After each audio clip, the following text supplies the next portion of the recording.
This series is about the H-1B visa. When people hear about the H-1B visa, people think of two things. The first, it's the superpower of the United States. Some of you may not know this. America has a secret weapon. That secret weapon is the H-1B. Without the H-1B, the scientific establishment of this country would collapse. Forget about Google. Forget about Silicon Valley. There would be no Silicon Valley without the H-1B. And the second thing is that it's completely broken in every way possible. The intersection between these two conflicting forces is what's causing this H-1B market failure that we see today. It's affecting politicians, lawyers, and most importantly, companies and H-1B applicants themselves. In this video, we're going to talk about all of this and the key requirements on how to successfully get an H-1B if you're a company or if you're an applicant trying to find a creative solution to ensure that your case gets approved. Let's get to it. Hi everyone, my name is Joseph. I'm the managing partner here at Tsang Associates, where we solve legal problems with creative solutions. So the legal problem is the H-1B. Let me give you some of the facts. The first thing to know is that H-1B is a lottery, which means even if you are really qualified, if you are not selected, you just don't get the job.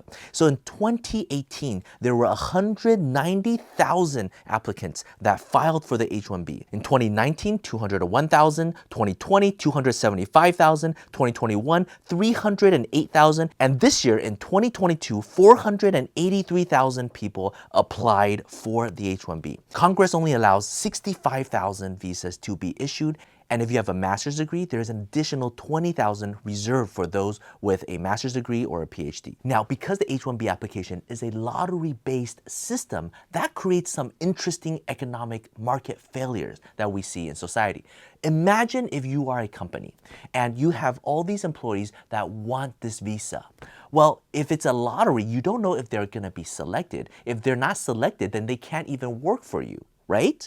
And if they can't work for you, then why would you spend all this time and energy and money to apply for this visa for them? That's why most companies will bargain with law firms and use H-1B as a loss leader. We'll give you our other cases, but you have to do H-1Bs for all our potential employees for pennies. Well, you know, couple $100, couple $1,000, but the amount of work that actually is required to do a really good case is actually quite high. But in order to secure these contracts from these companies, then all these law firms are agreeing to do H-1Bs for super cheap in order to file. Now, if you're a law firm, you're also running a business, then what do?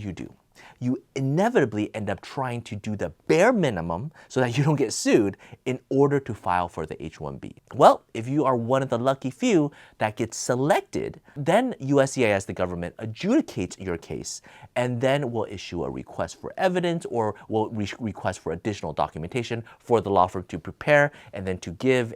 So it delays the entire process. Now, if you didn't know this, USCIS used to get a point for every action they do. So, for example, if a USCIS officer receives a case, if they issue a request for evidence, well, that's an action they did, then it's off their plate for the officer. But now, when they issue a request for evidence, they don't get to check it off as a point. They only get a point if they get an approval or a denial, right? And so that causes the incentive for the officers to try to approve more or to deny more and try to avoid these requests for evidence. If additional law firms are continuing to submit these bare minimum H-1B applications, then it causes the officer to just directly deny the case. And that causes a major problem because then you have to do an appeal, a motion to reopen, which is additional headaches. Well, that's the purpose of this playlist. We're gonna go through different videos, talk about the specific cases, complex cases, and what are the creative solutions that we were able to help our clients to completely revamp the entire system. Talking about challenging cases, what are the 4 requirements to prove an H-1B case? So H-1B, there are 4 things. And as long as you meet one, you can qualify. The first one, a bachelor's or higher degree or its equivalent is normally the minimum requirement for entry in this particular position, right? The second one, the degree requirement is common to the industry in parallel positions. Basically, what does everybody else do? Does every other company in your field hire somebody with a bachelor's degree? The third one, does the employer normally require this degree or its equivalent for this position. And the fourth, the nature and specific duties are so specialized and complex that the knowledge required to perform this duty is associated with the attainment of a bachelor or higher degree. In the following videos, when we dissect each individual case and we talk about their unique situation and the creative solutions, we're going to talk about these 4 principles and how you apply all 4 to those cases.